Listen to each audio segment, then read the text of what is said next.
create a movement where, as Africans, like, we're tired of that victim mentality. We're just done, because we are very intelligent, very smart. We can grow this continent, and that's why I love types of content like Wodemaya. Like Wodemaya, I'm your biggest fan. If you ever get to see this, I love such kind of content because it reminds us of the power that we have as Africans, and we can thrive in this digital space. Hey guys, what is going on? This is Wycliffe from TechHood254. Hello everyone, my name is Rita Njiru. So if you're new to this space, this is a channel where we talk about digital entrepreneurship and we help you start your online business. And also we talk about how to make money online the legit way. So in this video, we're talking about challenges faced by Africans who work online, and we have a lot to share with you from some of our experiences, but also from some of the experiences from people that we've interacted with in Africa who work online.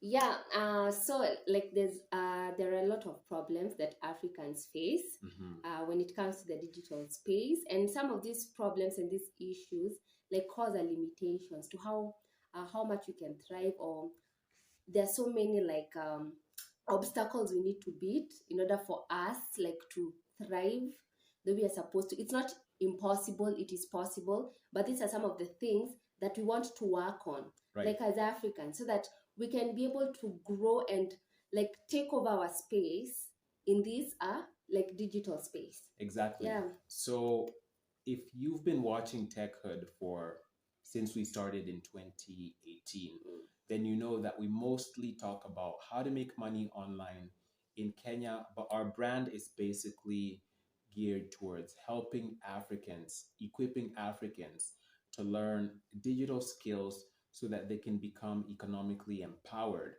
And one of the main challenges that we have discovered since we started working online, because there is a difference between just doing online jobs and digital entrepreneurship, but that's not exactly what we're covering in this video. As long as you're working online, this is something that is going to affect you in one way or the other, and we just want to let you guys know about some of the challenges that you might experience. But like my partner Rita has said here, these should not be limitations to you. And we want this to be a space where you know the potential of what you have, because personally, we believe that the internet makes all of us equal, and despite these challenges, you can still be able to thrive in the online world. And so one of the biggest challenges that we've faced, and many Africans face this when applying for online jobs, is that you don't come from a native English speaking country.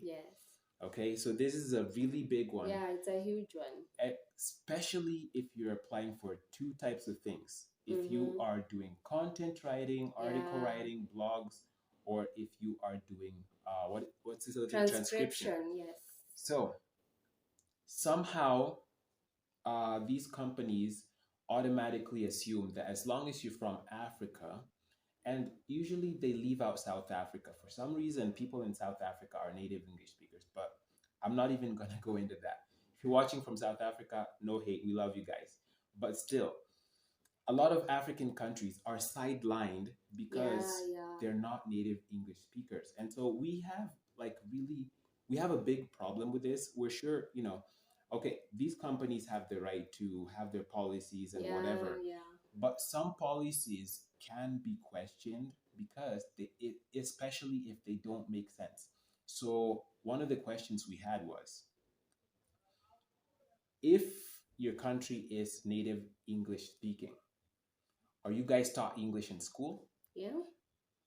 Because if you're taught English in school and English is your mother tongue, then it doesn't make sense for other people who also learn English in their schools to have some special type of qualifications to qualify for the jobs that are online, right? Yeah, exactly. Because native English speaking basically is that English is your official language, and like when you go on Google and you Google native English speaking, like I'm a speakers, they'll say that you have to be, most of the time they are specific about people being in the UK, in the US, in Ireland, guys. I know. In the UK, Canada. Exactly. And you see, in places like Ireland, they speak Irish. I think, like they speak a very interesting version of English. For example, like when you hear Kenya, for example, or the thing is, most people when they hear Africa, they think that we are either speaking Swahili or some of our like native languages, and we don't know English. Period. And we don't know English. Like some people are that. What can we call that? I don't know whether that's naive and ignorant. Yeah, so people are that ignorant. So they assume that Africans, there's no way Africans are speaking English. So you'll find that an African will have the skills. Like for example, in Kenya, we know Swahili. We are taught Swahili in school, and we also taught English. So we speak English and we speak Kiswahili. In fact, we speak more English than we speak Kiswahili. In fact, in Kenya, English is the official language of this country, if I'm not wrong. Yeah, it's not I think Swahili. So. We speak, and most of the times you'll find that because we've been taught English, because even in school you used to be told, if like most of we are usually like people, our teachers insist that you need to know English. Speak in English. Like in primary, there's something we used to call, I don't know, it was called montos. I don't know, montos, something. Like if you're caught speaking Kiswahili, guys, if you're caught speaking Kiswahili, there's something that they used to give you, like it used to hang. Like you go around, like wearing something that because you didn't speak English. So speaking English is like a requirement. It's a necessity, like in this country for most people. Yeah. So when we get to when you start looking for jobs, like in the online space, and this breaks my heart a lot because, like in places like ProBlogger, there are people out there who actually just tell them what ProBlogger is. ProBlogger is a job board. A job board where you go to where content writing jobs are usually advertised there and you can apply. So it's a job board. It's called ProBlogger. So there are people out there and companies out there and brands out there who actually are looking for skills and they don't care where you come from. Right. And that's great. But there are those companies that just want people from the US, the UK. They want native English speaking person. So it breaks my heart because there are people who are skilled in this country, in other African countries, who have the skills, who write so well, because we have authors, we have people who write so well. Let me ask you a question here, guys. When you are reading a blog written in English, it's impossible for you to know which country that person comes from. Obviously, there are certain phrases that are more common in the United States, but even so, American English isn't the same as British English, right? Because we've worked for different clients, and sometimes the client has different requests. They want you to write in Australian, for English, or British English. Like, don't write color with COLOR. You have to have a U if it's British, right? You have to include a U. And so when you say native English, which native English country are you talking about? Because there's like so many. There's many different types of English. And so like the thing here is, people, like, if you're an African, and we're assuming most Africans are the ones watching this, don't let this discourage you from applying for jobs. And this is why we want more people to like be in the space where you're sharpening your skill and you're going for direct clients. Don't go for especially if it comes to content writing, don't just go for content mills, because you will definitely, some companies go as far as you can have really good English, but as long as your IP address is reading Kenya, Tanzania, no Rwanda, job, whatever, you wouldn't even be able to access this platform because you learn about the platform on YouTube. You'll head over to their website, but they'll tell you, unfortunately, we're not hiring people from your region that's right now. Those are the words they use, by the way, for this content. We're not currently taking in any clients. We're not writers. We have enough writers for now. Those are usually the words that they use, and you'll note that they are nitpicking, like they're actually ignoring you because of your country when you change your IP. When you change your IP and you open the same platform, all of a sudden there's jobs for you. Writers. They want writers, you see? So that's a huge challenge. That's a huge challenge for people working in the digital space. Yes. Huge. And so, because TechHud 254 is a space where it's not just a channel where we help you guys learn about digital entrepreneurship and working online. It's a movement for Africa. It's a movement to help Africans learn the opportunities that are out there and to give guys the right mindset, because nobody should limit you offline and then come back and limit you online, because as long as you have the internet, you should go out there and find out all the different opportunities that are out there. There's so many amazing opportunities. You could start your own blog. If somebody doesn't want to hire you to do writing, you could start your own blog. You could do affiliate marketing, of which some websites also are limiting affiliates from certain countries. I'm not going to say any names, but you know what?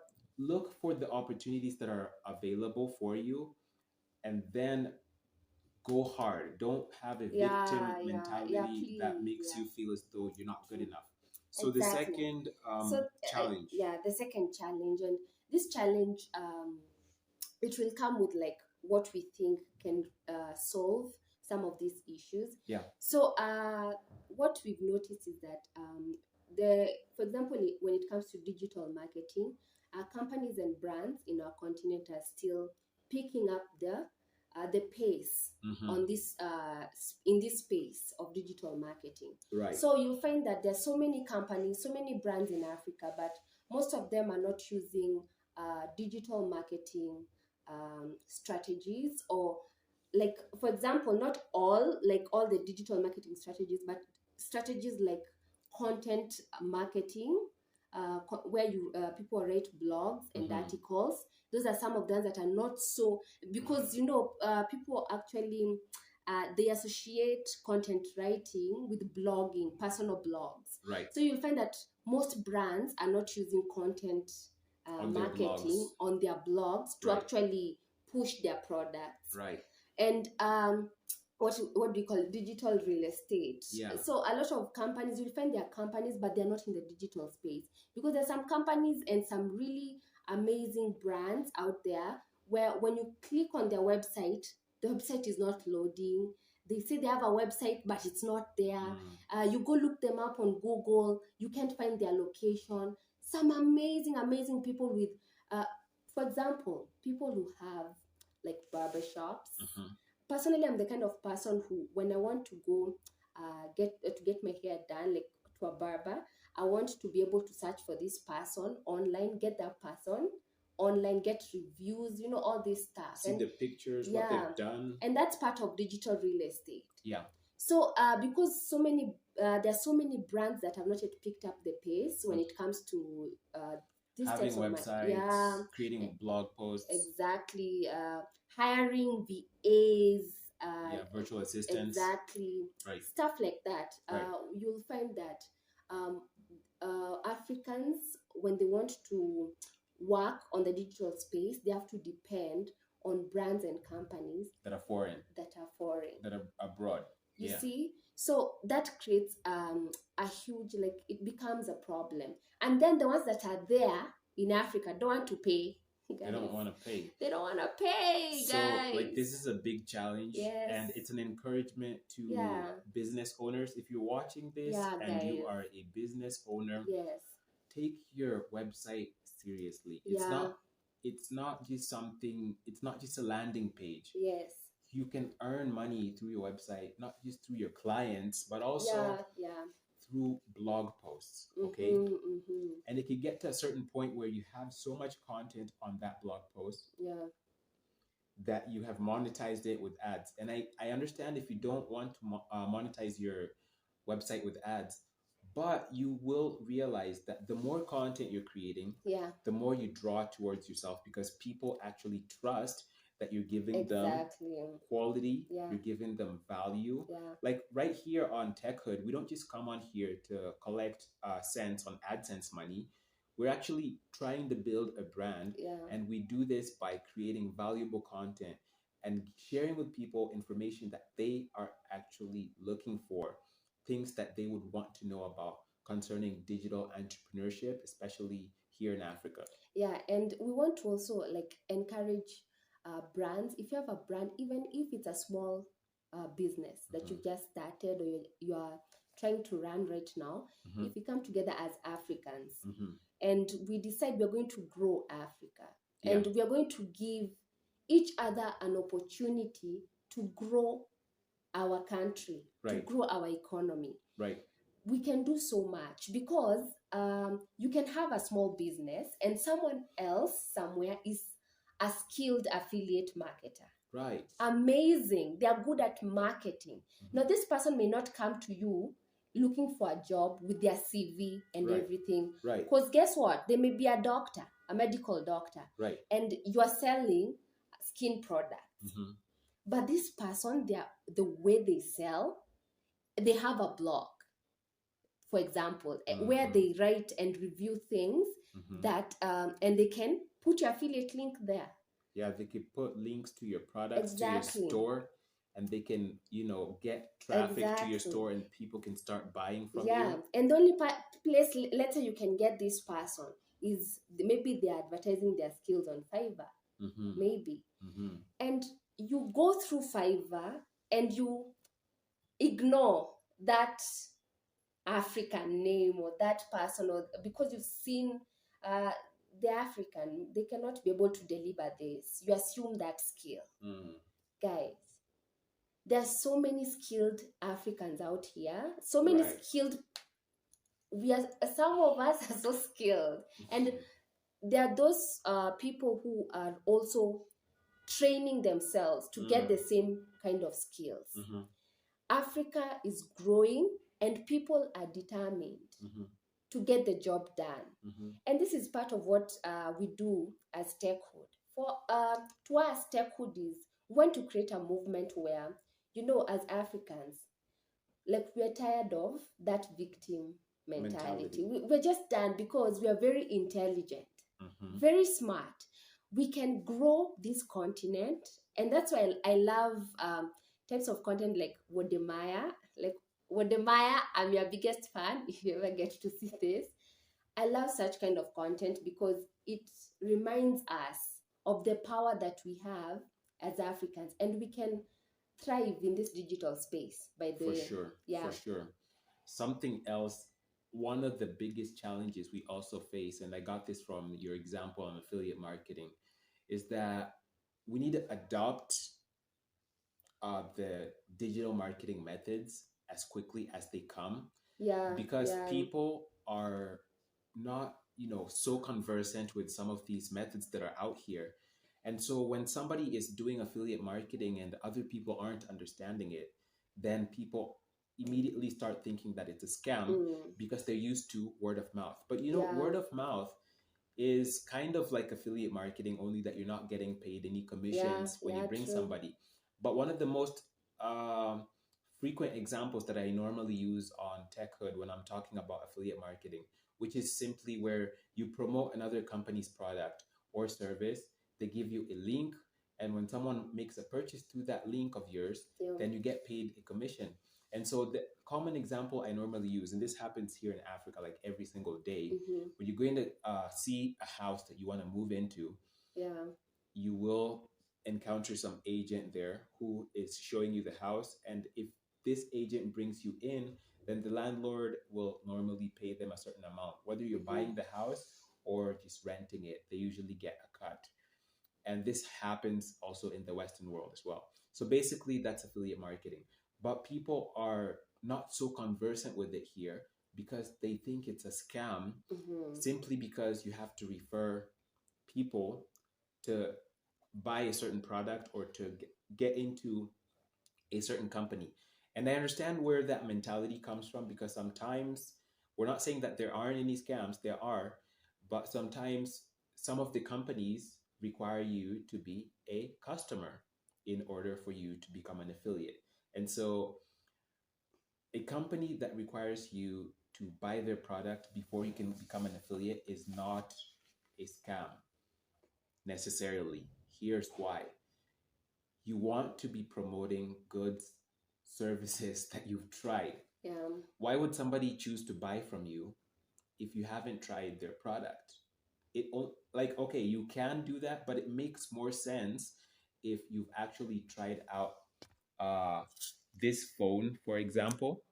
If you've tried out this phone and you know what it's about, then you go out there and you try to promote the product, and you can actually promote it much better because you'll know what you're talking about. Exactly. Yeah. Yeah, and let me just give them an example. Okay. So an example is that my partner and I, we love Canva. So we design our post, our Instagram post using Yes. Canva. Yeah. And we love Canva Mm-hmm. because it's so good and it's so easy to learn when it comes to design.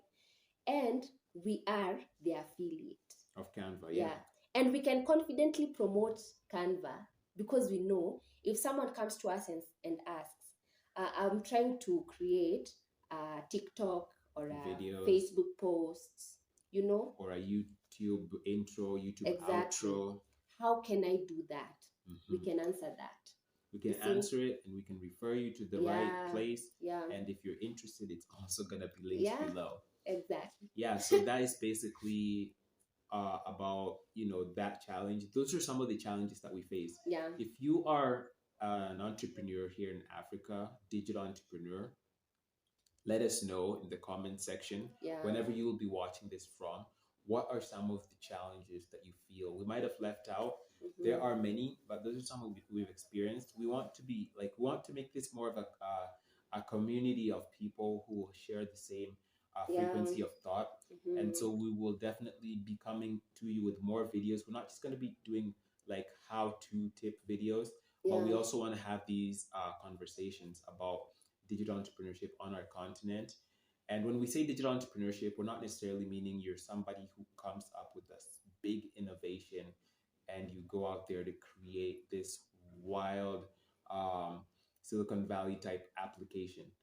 To us, digital entrepreneurship, we're redefining what that means to us. And that simply means you're using the digital tools that are available to make an impact in your life economically, which is something that people aren't so much used to. We're transitioning into that, and we're transitioning into a different way of working other than just the brick and mortar and the conventional methods of work that people used to do. So that is all for this video. Thank you for watching. This is one of the long videos.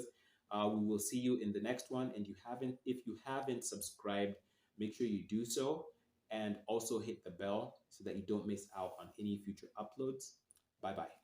Bye, guys. Feel encouraged, continue growing, and continue thriving. Awesome.